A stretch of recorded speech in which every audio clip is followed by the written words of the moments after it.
Sébastien Ménesplier, tu es secrétaire général de la FNME-CGT. En quoi cette journée du 22 juin demeurera une journée historique pour le service public de l'énergie?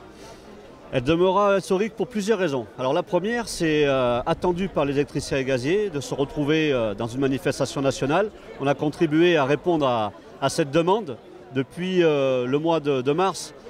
On a fait un peu le tour du pays et partout où on est allé, notamment aussi tous les rassemblements au mois de mai, beaucoup nous ont dit faut qu'on arrive à se rassembler et manifester ensemble à Paris. Et il n'y a pas de raison finalement que quand on défend un bien de première nécessité, on ne puisse pas porter un projet d'ampleur et surtout le faire connaître, parce qu'on sait que les manifestations sont médiatisées.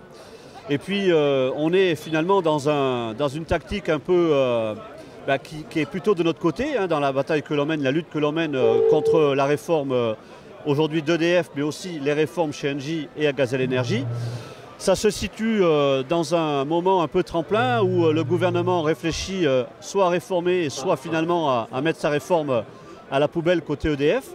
On a toujours dit finalement que cette date du 22 juin serait fatidique pour plusieurs raisons, je l'ai dit, notamment parce qu'on fête les 75 ans du statut national du personnel des industries électriques et gazières, mais aussi parce qu'on pourrait, j'espère, grâce à notre rapport de force, contraindre le gouvernement et le président de la République dès ce soir à dire que finalement la réforme est abandonnée et donc donner cette belle victoire aux électriciens et gaziers, parce que la lutte que l'on mène depuis des mois et des années, elle est dure, mais on tient le coup et de toute façon on ne lâchera rien.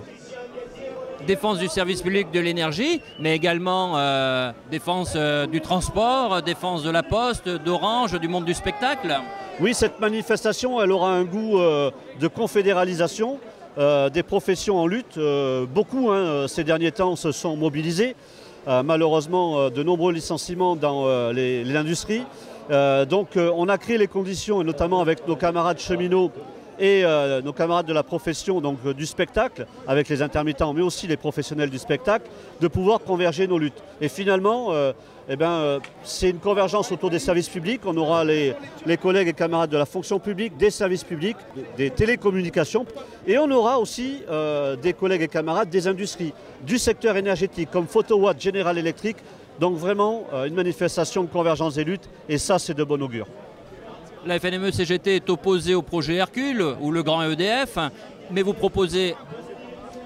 avez une proposition, le programme progressiste de l'énergie. La fédération, avec ses syndicats et bien entendu les travailleurs, on est opposé depuis le départ à toutes les réformes dans les industries électriques et gazières. Chez Gazelle Énergie avec le plan de licenciement, à Engie donc avec le plan Clamadieu, et puis bien entendu à EDF avec le projet Hercule, grand EDF ou tout autre mot pour on va dire naturaliser cette réforme. Mais c'est sûr, nous on a fait un bilan de la déréglementation, 20 ans de libéralisation du marché, et on s'est dit de toute façon que revendiquer et être contre une réforme c'est une chose, mais si on était porteur d'un programme progressiste de l'énergie, c'était mieux pour l'avenir du service public. C'est ce que l'on fait, et on s'est appuyé sur des éléments qui sont aujourd'hui dramatiques pour le gouvernement qui veut réformer. La hausse des tarifs, 60% de l'électricité, 80% pour le gaz, 13 millions de précaires énergie et la disparition finalement de tous les services de proximité pour la réponse aux besoins des usagers. À partir de ces éléments, on a construit notre programme progressiste de l'énergie, et aujourd'hui on est en capacité d'aller le porter dans toutes les communes de France. Les maires, appuyés par les conseils municipaux, nous soutiennent. Vote d'émotion contre le projet Hercule, mais aussi pour l'avenir du service public dans la proximité, avec notamment une garantie pour les collectivités sur la notion des réseaux et sur l'entretien et puis l'exploitation des réseaux. Donc ça veut dire aujourd'hui qu'on est, avec notre programme progressiste de l'énergie, paré pour un autre avenir pour le service public, mais surtout pour notre bien commun qu'est l'énergie.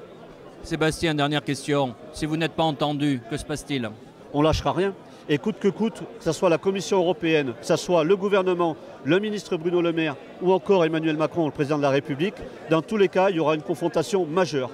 Et dès demain, on va organiser la lutte en proximité sur tous les lieux de travail, et on reprendra en main notre outil de travail, parce que, quoi qu'il en soit, le service public de l'énergie, il a besoin d'un autre avenir, et surtout pas avec les réformes qui sont aujourd'hui promues par le gouvernement.